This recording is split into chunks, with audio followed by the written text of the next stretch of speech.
You know those times when you build a Minecraft farm and they really exceed your expectation? Yeah, this shulker farm has definitely been one of those. After probably a little over 7 hours of AFKing, we have not only one, not two, but 3.5 double chests full of shulker shells. Yeah, I think we're gonna be set on shulkers for quite a bit. And if we're gonna be turning all of these shulker shells into shulker boxes at one point in time, we're probably gonna need a lot of wood. If we check on our wood supply, yeah, that's a pretty good amount of wood, but for upcoming projects, and if we ever need to make a ton of shulker boxes with those shulker shells, this is definitely not going to be enough. And instead of committing deforestation on our entire Minecraft world, I think it'd be a lot easier just to build a wood farm. I'm gonna be honest, I've never actually made a tree farm before, so today, instead of just looking up a tutorial like normal, we're gonna figure out how to make a tree farm by ourselves. What could possibly go wrong? Also, I'm kind of hoping this won't take us too long, because one of the other things I want to do this episode is make the world just look a little nicer, because a lot of this just looks plain and I want to make it look a little bit more terraformed and textured, kind of like what we did in front of our house right over here. Okay, I've been learning a lot about wandering traders lately. I didn't even know they sold lapis. So like all farms, the first thing we need to figure out is where we're gonna put it. And looking around our base, we haven't actually done much down here, and this is like a prime location. There's actually this really cool waterfall right here that goes all the way down to the lake that was made by the world. This was world generation. And when you have a waterfall, the only logical thing to do is to make a secret entrance. I'm gonna guess this farm's probably gonna take up a lot of space, so it's probably better that we do build it in the side of the mountain anyways. Obviously, I'll make the outside of this farm look a little better afterwards, but I think like right in here can be the entrance to the farm. A 3x3 entrance should be wide enough where I can just fly straight in. Oh yeah, that was so graceful. Also, these beacon effects don't reach over to this mountain for some reason. I thought that would be a big enough area, but I guess it isn't, so we're gonna have to make another fully maxed out beacon over here. With our wither skeleton farm though, yeah, we have a stack of wither skeleton skulls right in here. I grabbed some soul sand as well, so let's head over to our wither killing village. And there is one nether star, there's number 2, and there's number 3, there's another one, and another one. That should be the last one. I do have to say the village is looking very nice right now.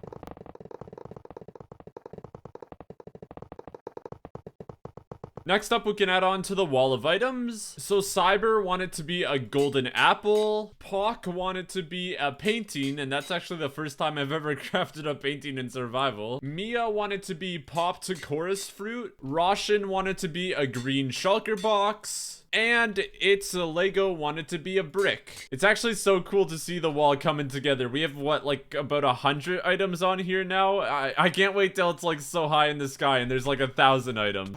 Now there's a baby after me, nice. And with all of the beacons installed, let's start digging out a huge place for this tree farm. And with most of it dug out, let's start figuring out how to build this farm. So this dirt block right here is gonna be where the tree grows. And I know for efficiency, you can't have anything closer than 2 blocks away from where the tree grows up. So any machinery that will push the leaves together and take the log will have to be 2 blocks away. I grabbed a ton of pistons, sticky pistons, and observers because I'm guessing that's what we're gonna need. And I want the logs to be taken over to that way where we will blow them up. I think that's how we're gonna do the farm. So I guess let's start figuring out how we do that. Obviously, we're gonna need sticky pistons. How big is a tree? I think it's 6 blocks. Yeah, most trees grow about 6 blocks, I think, so that's how high we'll have the pistons. But if this piston's activated, that's not close enough to grab the log, so we're gonna have to make a double piston extension. Alright, this redstone's already hurting my brain. I think we need to put on our redstone hat to become a little bit more smarter. Or maybe not, that grammar was horrific. So there's actually an easy way to make a double piston extender. If we go like that, and then extend these 2 pistons, that will pull that one.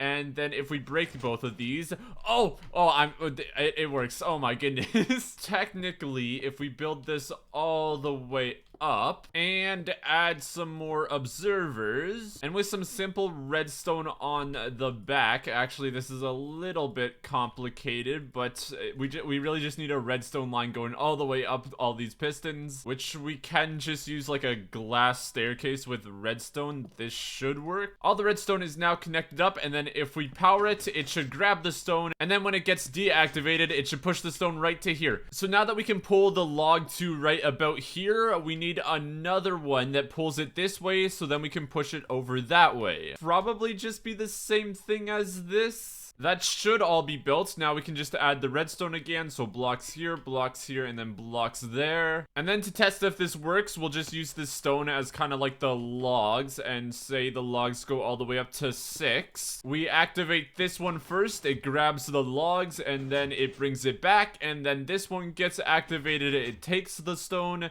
and then it brings it. So we've got it to work so far. Now we just got to push it that way, which may be a little difficult because I was thinking we could just push it with pistons this way, but then there would be a block right here, and that cannot happen because that's in a 2-block space of the dirt blocks. So I've had to use the tutorial already. So now what we have to do is have yet another double piston extender right about here, I think, where it takes the logs from here and puts it here. And then when the logs get here, they will be pushed by normal pistons over this way. So that's pretty much how we're gonna get the logs out of the farm. And then once we're done with that, we'll figure out how to push the logs that way as well. I had to look at a couple of tutorials and go into Creative World to test things out, but this should work out. And I have already run out of room. I guess we're gonna have to make this a little bit bigger. And just to test if it works, we can power it on and then power it back off, and that is perfect. Nice. These are gonna be normal pistons, so I kind of have to figure out how we're gonna activate them because there's a lot of redstone here already. Oh wait, my redstone hat is actually working for once. This should be pretty simple. We are gonna have to take out these pistons for a second, but what if we have observers coming all the way up here, and then if we break this bottom one, all of those observers should get activated, and then if we have more observers facing this way, when the line of observers get activated, it should activate this line of observers. That was a hard sentence to say, and then that should activate all of these pistons, hopefully. So all we gotta do is place a block right here, and that should do it. Ooh, yes, that actually looked cool as well, with one of them going up after another. That works. Okay, that should be everything. Now we have to actually hook up all the redstone to each other. Actually, there is one thing we need to do before that. Since these trees are growing up so fast, the leaves that appear with them won't be able to decay, and we won't be able to get saplings. So what I'm thinking is if we push the saplings and then break them with pistons, that should give us enough of saplings. So we gotta make something for that now as well. So we are gonna have to use more double piston extenders, but instead of sticky pistons here, we'll just use normal pistons, and then those will just break the leaves instead of dragging them. Hello, Mr. Enderman. Why are you just in the corner? Oh, so much redstone and placing pistons and observers later, but I think we should be done most of it. There's not much to explain. I really just added 2 more double piston extenders to this side, but they're only 4 blocks tall, not 6 blocks, because there won't be any leaves right here. And these are also double piston extenders. That's really hard to say, but there's 2 beside each other so that it really gets all the leaves there can. And I've hooked up this one, and this one all to the same redstone. As you can tell, it goes all the way around here. So hopefully when I activate this redstone, they should all push out, and then that should break all the leaves, pretending there is some. So redstone torch, all of them activate, the pistons get pushed out, and nothing breaks. And then if we break it again, everything goes back into place. That's awesome. Now that that's done, let's grab some bone meal and some saplings. And then to simulate if this actually works, we can put a sapling here and then bone meal it. It shouldn't take too much bone meal, just like that. Just looking at it now, I may need to add another layer to these piston extenders so they break these leaves as well, but we'll worry about that later. For right now, we can just activate it. That should break most of the leaves, and then we can unactivate it, and it looks all good. Yeah, that looks like it's all working. The log does get taken over here, which is the biggest part. Now this side gets activated, and it takes those logs, and then it will get unactivated. The logs are right there. That's great. And then this one over here will get activated, right? Yeah, and then the log should end up right there. Oh my goodness, this is actually working. And then I still haven't figured out And then I still haven't figured out how we're gonna activate the observer one, but if we put a block right here for right now, yeah, all the logs get moved over and they'll start all heading this way. We can try this again, I guess. Put another sapling down, and then we activate that one, and then this one, and that should bring the log. Okay, I've run into another problem. So everything works, but then the logs that end up here are supposed to keep getting pushed this way, but these observers will push them over here. Oh, okay, I know how to fix this. This one actually doesn't need to be a double piston extender. What we're gonna do instead is just move all of these up one, and then if the logs are, say, right here, that will still pick it up and it won't destroy anything, and then we'll move all these pistons one over as well. Also, I put my redstone hat back on because we're gonna need it for this. So all of these have been moved up one, and then we can try this again. So sapling, it grows up, and then activate that one. And then this one right here is just a normal piston, so that should grab that. What the heck is that? I think it's just a texture glitch. We can deactivate it again, and yes, that works. I don't know what's wrong with that piston. And then with that in place, we can activate those observers, and all the logs get pushed over, and they won't get destroyed if another log comes past. Also, all the leaves get pretty much destroyed as well, which is nice. We have more saplings than what we started with, which is what we want. And so now we just have to make it so the only thing we have to do is place down a sapling, and then the farm will do the rest. So that's just a lot of redstone timing. The redstone hat is gonna really be at work now. Well, that's a lot of redstone. What is it with Enderman and this exact corner? Like, what? Why are you here? So we have a dispenser here filled with bone meal, and then to start off this farm, we just gotta make a little circuit that if we hit a lever here and put this on the other mode, I don't know what that's called, but where the redstone torch is on, and then flick this on, yes, that should dispense the bone meal if I can open this. Yeah. And then hopefully what happens is when we put a sapling down, that will grow up the tree, and then this should all work out. That grabs the log goes over there. No way this actually worked. Oh my goodness. I'm gonna put it through a couple test drives real quick, but everything seems like it should be working correctly. It all gets pulled. The trees seem to grow up pretty fast, and they're not using up too much bone meal either. And yeah, everything seems like it's working great. I'm actually surprised I was able to do this with like only a small bit of help from tutorials. And then if we want to flick the farm off, all we gotta do is go like that, and then that will stop the dispenser from dispensing. All right, so next up, as I said before, we're gonna want to blow up all of these logs to collect them, and to do that we're probably gonna break into this wall a little bit so it's a little easier, and then we'll just have another straight line of pistons pushing all the logs this way. The redstone for pushing this is pretty much just gonna be all like the other redstone, but the bigger part of this is when we're actually blowing up the logs, we're gonna need a lot of TNT. And even though we do have a good amount of gunpowder in our storage system, that's gonna run out pretty quickly if we're using it all up in our log farm. And even though we do have this gunpowder farm here in the nether, I think we're gonna need something a little bit better to give us a bunch of gunpowder. About 2 weeks ago, Silent Whisper came out with a whole new gunpowder design that I think gives like 4,000 gunpowder an hour. Yeah, I just checked and it's over 4,000 gunpowder an hour, which is much better than this, which I think this gives like 2,000 an hour, not even. But yeah, to start off, we're gonna have to take all of this down. This is gonna be a little painful. Destruction complete.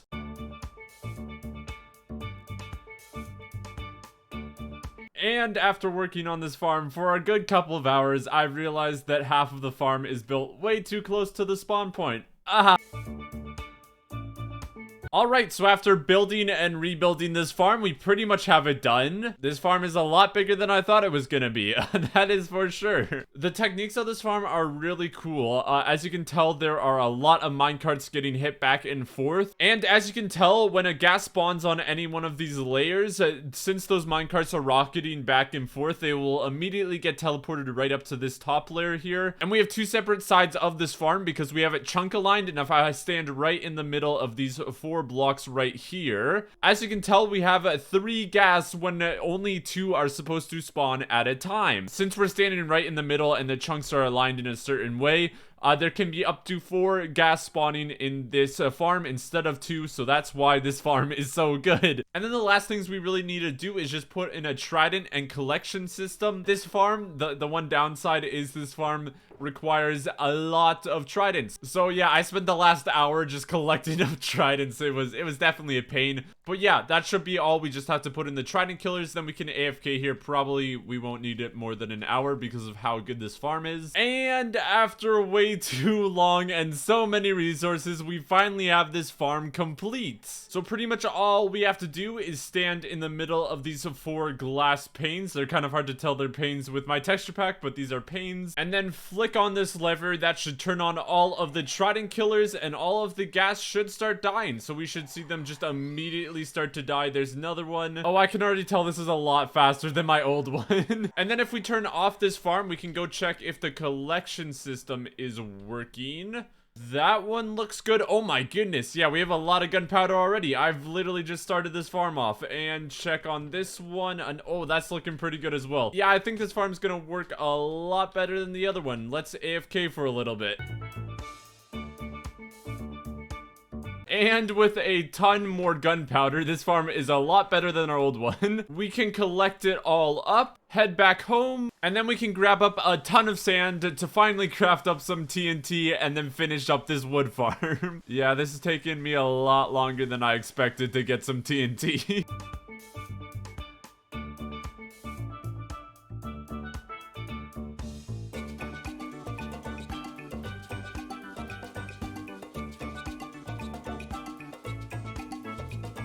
Sand has been collected, and we now should have a lot of TNT.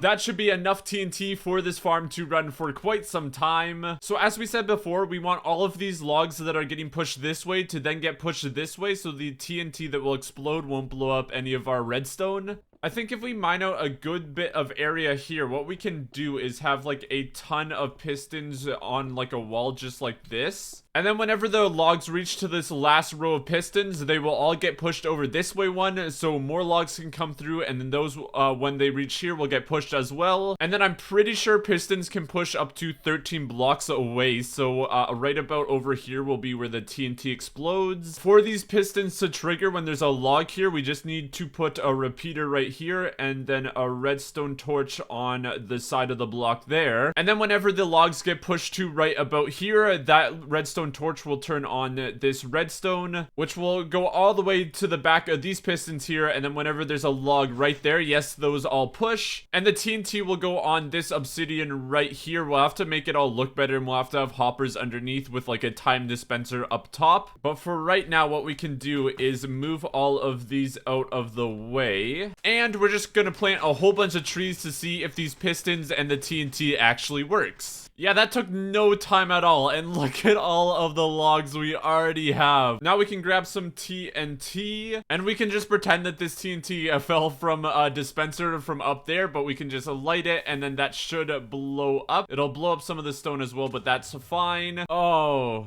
you've got to be kidding me. That blew up like 20 or so logs, so it did work how I wanted it to, but I forgot. Oh no.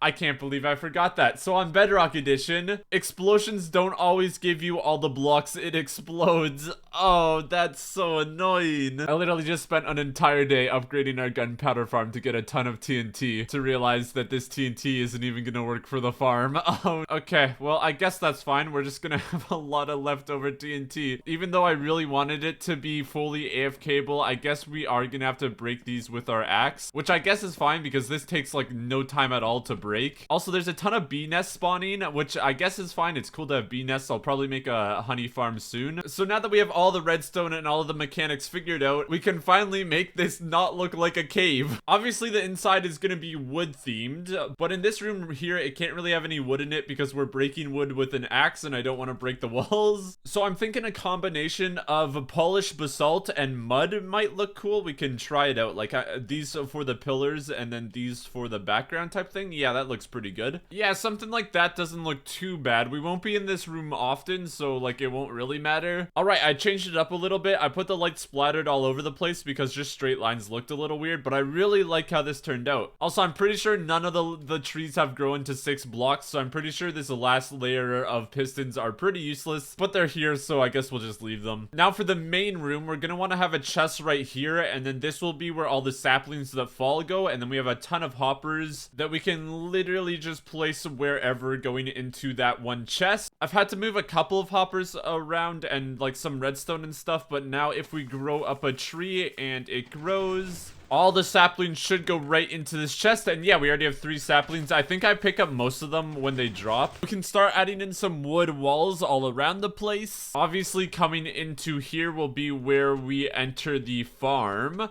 I don't really know how close we can get to these double piston extenders, but I'm gonna try and get as close as I can. And with a couple more mud blocks added, we should finally be done this log farm. Oh my goodness. Up next is obviously the outside like entrance type thing, but if we fly in here, oh yeah, that was so graceful. And then we enter here, and then to start the farm, we gotta grab some saplings, turn on this lever, and then just hold down or right click and the tree will form. And all the redstone is still working after all that building, which is awesome. We can flick off the lever when we're done and then go all the way over here, which is a nice little pathway. I like the looks of this, and then come into here and then just get our axe out and break all of the logs. I may just add some leaves in here as well, actually, to make it a little bit more livelier. Yeah, that looks pretty cool. We can probably do it through here as well. For the entrance to this waterfall, I don't know if I want to make it completely secret and just leave it like this and then go in, or kind of show that it is like a log farm entrance. I'm still trying to figure that out. Oh, what if we take some logs and just make some little jagged edges kind of like this? Oh yeah, that looks cool. Maybe some birch on the outside as well. Yes, I actually really like that. And then we fly right into here. The actual entrance here could probably look a little better. And then if we add in some vegetation around the waterfall as well, that is actually looking really cool. Looking at it from before and after, like it was just a waterfall in the middle of nowhere, and now we have like logs, some trees, some vegetation, a little pond. I really like it. And then now we can just fly straight into our wood farm at any time, grab some saplings, and then start getting a bunch of wood. Now there is one final thing I want to do in this episode, and in one of these shulkers here, if I can find it, this one, we have a lot of TNT that we made for this tree farm that we never use. And this is about 10.5 stacks, so let's actually head into the nether and use this all up ancient debris mining. Oh yeah, there's already so much lava. Oh,